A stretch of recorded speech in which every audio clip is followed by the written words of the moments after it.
Bismillah, Alhamdulillah, Assalamu alaikum wa rahmatullah. En Égypte, un homme croyant parmi la famille de Pharaon dit à Pharaon et à sa cour: وَلَقَدْ جَاءَكُمْ يُوسُفُ مِنْ قَبْلِ بِالْبَيِّنَاتِ فَمَا زِلْتُمْ فِي شَكٍّ مِّمَّا جَاءَكُمْ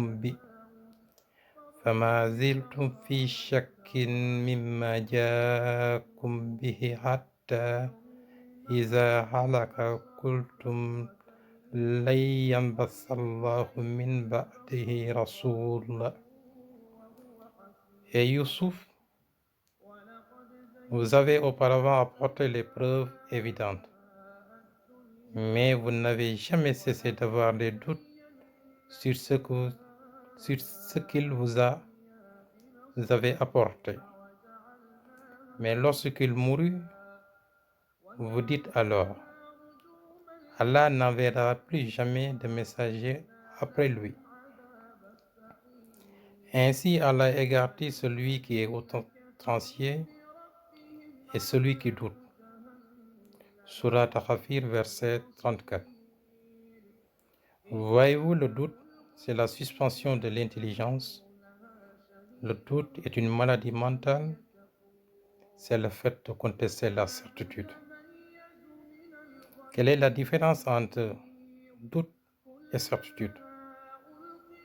Le doute est une méthode par laquelle l'homme, dans son esprit, les deux possibilités se valent complètement et pousse l'homme vers l'hésitation, taradud, la présomption, zan mujrad, la forte présomption, dite zan ghalib, et l'extrêmement forte présomption, zan ghalab. Et là où il y a doute, il n'y a pas de yaqin, la certitude. C'est ainsi qu'il disait: apprenez la certitude de la même façon que vous apprenez le Coran. Quant à moi, je l'apprends sans cesse, enseignait le prophète sallallahu alayhi wa sallam à ses compagnons. Allah Azzawajal a dit à son messager sallallahu alayhi wa sallam: wa'abdu rabbaka hatta yatikal yaqin. Et adore ton Seigneur jusqu'à ce que te vienne la certitude. Le sens du verset ici, la certitude, est la mort. Surat Al-Hijr, au verset 99. La certitude dans l'esprit de l'homme, c'est alors qu'on affirme de façon tranchée l'adhésion, être sûr et certain, hors de toute contestation. Comme la mort, nul doute là-dessus.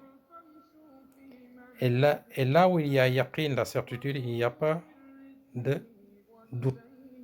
Ces deux vocables sont des opposés. Zid, appelé zid en arabe, sont aussi contraires. Naqiz en arabe.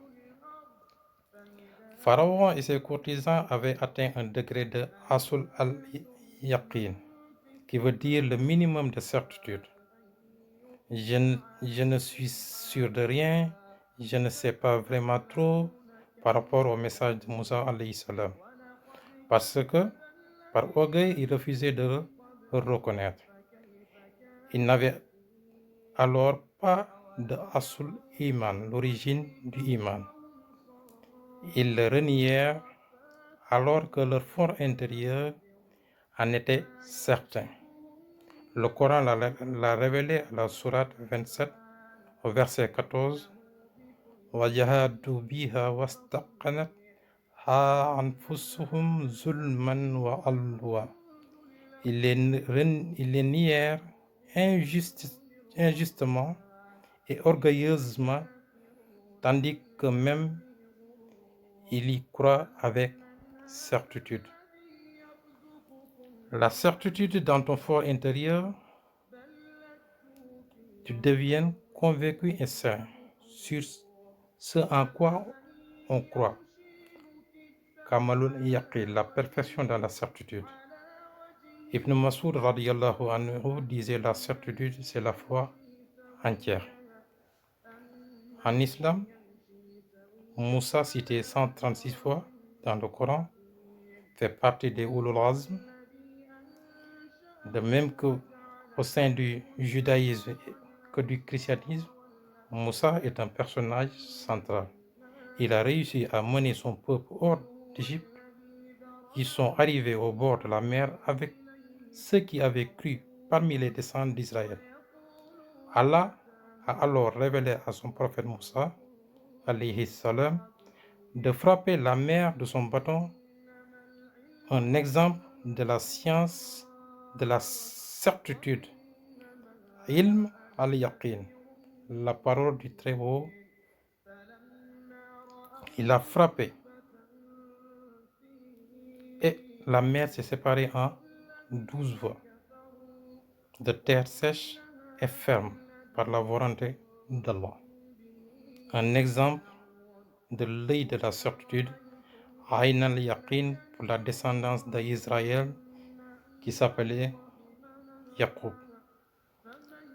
Pour une assurance pleine et entière de ce récit, Allah nous dit à la sourate Yunus, au verset 92, فَالْيَوْمَ نُنَجِّيكَ بِبَدَنِكَ لِتَكُونَ لِمَنْ خَلْفَكَ آيَةً. Nous allons aujourd'hui épargner ton corps afin que tu deviennes un signe à tes successeurs. Un exemple de Ayn Yaqin, l'œil de la certitude pour les gens de notre époque. Car Allah a fait que le pharaon se noie et son corps soit sauvé. Le corps est resté intact jusqu'à présent. Voilà la pleine certitude. Haq al-Yaqin.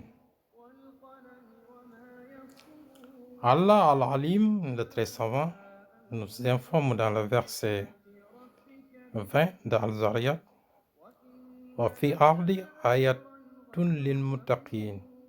Il y a sur terre des preuves pour ceux qui croient avec certitude.